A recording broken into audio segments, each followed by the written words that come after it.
the Word on Wall Street. Joining me right now is Bull Tick Capital, Markets Head of Global Research, Kathryn Rooney Vera, Mahoney Asset Management CEO Ken Mahoney, and Michael Lee Strategies. Michael Lee, great to see everybody this morning. Thank you so much for joining us. We got a pretty good rally underway. We're expecting a 300-point move right out of the gate this morning, extending a record run last week. But there are still concerns about valuations. Ken, your take on where we are in markets from a valuation standpoint? Look, the running of the bulls continue, right? And I know it's been very Apple-centric, right? We saw what happened last week, and I think Apple's called up 8 points this morning. But, you know, you're seeing that, yes, it is a crowded trade right now between Amazon and Apple and Microsoft and so forth.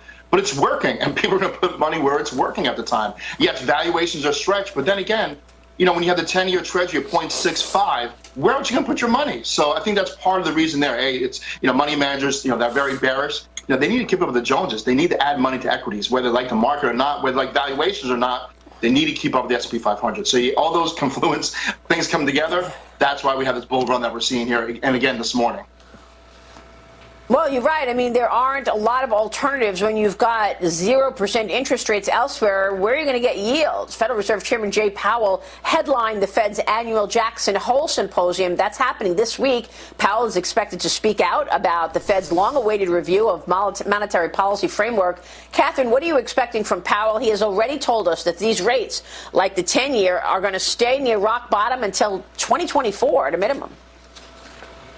Yeah, Maria, I think Jay Powell is going to focus on the inflation target. So are we going to move towards an average inflation rate?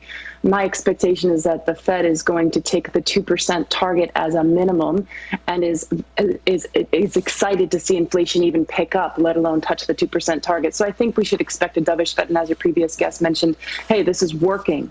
Are we accumulating and fomenting a bubble? That's another question. Until inflation comes to the fore, Maria, then we have to stay invested. We have to follow and try to get a step ahead of the Fed. What is the next thing the Fed is going to buy? So do you think you want to still invest in stocks during this Jackson Hole meeting? And do you think that the markets, will there be anything that changes what's out there? Is this already priced in?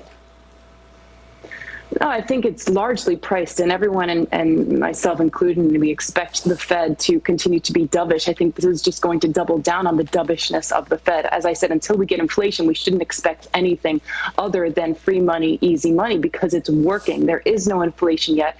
So I do expect the Fed to continue to buy assets and augment their asset purchases. If we get a leg down, Maria, and I expect my basic view is that a 10% correction will cause the Fed to step in with a heavier hand. But the Fed is only buying 3% of its assets in high yield bonds. So that'll be the next thing. I think you can get juicy yield from fallen angel bonds. You can get 7-8% yield from bonds that have just recently lost their investment grade rating, and that's going to be where the Fed buys next. Yeah. All right. Meanwhile, TikTok expected to sue the U.S. government after President Trump's plans to block the app or force a sale. The Chinese-owned social media company is arguing that it's being unfairly labeled a security risk. Of course, we know that the CEO of TikTok is an American citizen, used to be at Disney. Michael, your thoughts? Yeah, look, TikTok can sue whoever they want. The fact of the matter still remains that they are a Chinese spyware app. They are collecting data on teens and preteens for the most vile regime in history, the Chinese Communist Party. And the executive branch poses broad authority when it comes to national security risks. So they can sue, they can not sue. The fact of the matter is that, TikTok, while popular amongst children, is it's a disaster. So I don't think this, maybe this lawsuit will get some traction. Maybe it won't. It won't really matter in the end. It's either going to be shut down or sold.